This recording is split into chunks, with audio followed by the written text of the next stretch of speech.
नमस्कार दोस्तों, पवन to study में आपका स्वागत है। मैं आपका होस्ट हूं और आज हम बात करने वाले हैं एक बहुत ही इंटरेस्टिंग टॉपिक के बारे में। दोस्तों, क्या आपको भी लगता है कि मोटी किताबें देखकर दिमाग में एक डर सा आ जाता है? आज मैं आपको कुछ ऐसी टेक्निक्स बताने वाला हूं जिनसे आप किसी भी मोटी किताब को एक बार में ही अपने दिमाग में बिठा सकते हैं। ये सिर्फ थ्योरी नहीं है, बल्कि प्रूवन मेथड्स हैं जो हजारों स्टूडेंट्स और प्रोफेशनल्स इस्तेमाल करते हैं।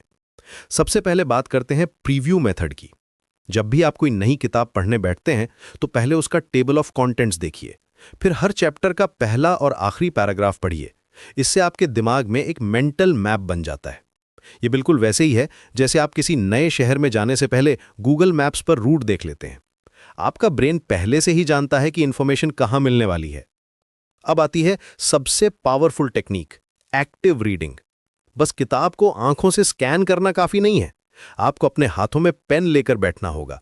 इंपॉर्टेंट पॉइंट्स को अंडरलाइन करिए, मार्जिन्स में नोट्स लिखिए। जब आप फिजिकली इन्वॉल्व होते हैं तो आपका ब्रेन उस इंफॉर्मेशन को लॉन्ग टर्म मेमोरी में स्टोर करता है। यह मल्टी सेंसरी लर्निंग का कॉन्सेप्ट है। आप देख भी रहे हैं, लिख भी रहे हैं और सोच भी रहे हैं। तीसरी टेक्निक है चंकिंग मेथड। किसी भी बड़ी किताब को छोटे छोटे हिस्सों में बांट दीजिए। एक बार में सिर्फ 15 से 20 पेजेस पढ़िए, फिर रुकिए। उस सेक्शन के बारे में अपने आप से क्वेश्चंस पूछिए। क्या सीखा, कैसे अप्लाई कर सकते हैं, कौन से एग्जाम्पल्स दिए गए हैं। यह टेक्निक इसलिए काम करती है क्योंकि हमारा ब्रेन छोटी चंक्स को बेहतर तरीके से प्रोसेस करता है।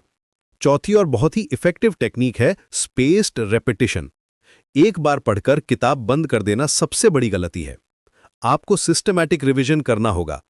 पहले दिन पढ़ा तो दूसरे दिन क्विक रिव्यू करिए, फिर एक हफ्ते बाद, फिर एक महीने बाद। यह साइंटिफिक मेथड है जो मेमोरी कंसोलिडेशन में मदद करती है। हरमन एबिंगहॉस के फॉरगेटिंग कर्व के अनुसार हम 24 घंटे में 60% इंफॉर्मेशन भूल जाते हैं अगर रिवीजन नहीं करते। पांचवी टेक्निक है विजुअलाइजेशन और स्टोरी टेलिंग। जो भी कॉन्सेप्ट्स पढ़ रहे हैं उन्हें मेंटल इमेजेस में कन्वर्ट करिए। अगर हिस्ट्री पढ़ रहे हैं तो इवेंट्स को एक मूवी की तरह इमेजिन करिए। साइंस पढ़ रहे हैं तो प्रोसेसेस को विजुअल डायग्राम्स की तरह देखिए। हमारा ब्रेन इमेजेस को टेक्स्ट से 1000 गुना तेजी से याद रखता है। इसे पिक्चर सुपीरियॉरिटी इफेक्ट कहते हैं। छठी टेक्निक है टीचिंग मेथड। जो भी पढ़ा है उसे किसी और को एक्सप्लेन करने की कोशिश करिए। ये फाइनमेंट टेक्निक का हिस्सा है।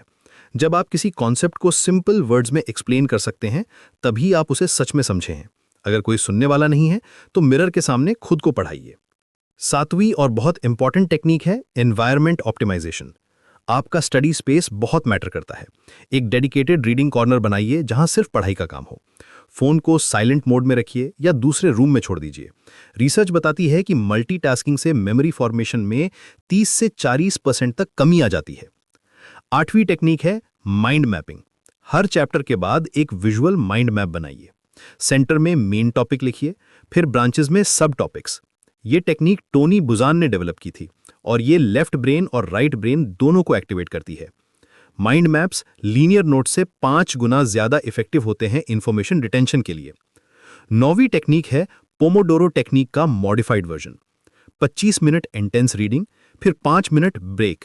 लेकिन ब्रेक में फोन नहीं देखना है, बल्कि उस टाइम में जो पढ़ा है उसके बारे में थिंक करना है। यह फोकस्ड अटेंशन और मेमोरी कंसोलिडेशन दोनों के लिए परफेक्ट है।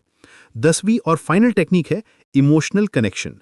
जो भी पढ़ रहे हैं उसे अपनी लाइफ से कनेक्ट करिए। पर्सनल एग्जाम्पल्स ढूंढिए, रियल वर्ल्ड एप्लीकेशन सोचिए। जब इंफॉर्मेशन इमोशनली मीनिंगफुल होती है तो ब्रेन उसे प्रायोरिटी देता है। यह लिम्बिक सिस्टम का फंक्शन है जो इमोशंस और मेमोरी को लिंक करता है। इन सभी टेक्निक्स को कंबाइन करके यूज करिए। पहले प्रीव्यू करिए, फिर चंक्स में पढ़िए, नोट्स बनाइए, विजुअलाइज करिए और रेगुलर रिवीजन करते रहिए। रिमेंबर, ये मैराथन है, स्प्रिंट नहीं। कंसिस्टेंसी सबसे इंपॉर्टेंट है। एक दिन में पूरी किताब खत्म करने का प्रेशर न लें, बल्कि सिस्टमैटिक अप्रोच अपनाइए। इन मेथड से आप न सिर्फ किताबें याद रख पाएंगे, बल्कि उन्हें प्रैक्टिकल लाइफ में भी अप्लाई कर सकेंगे।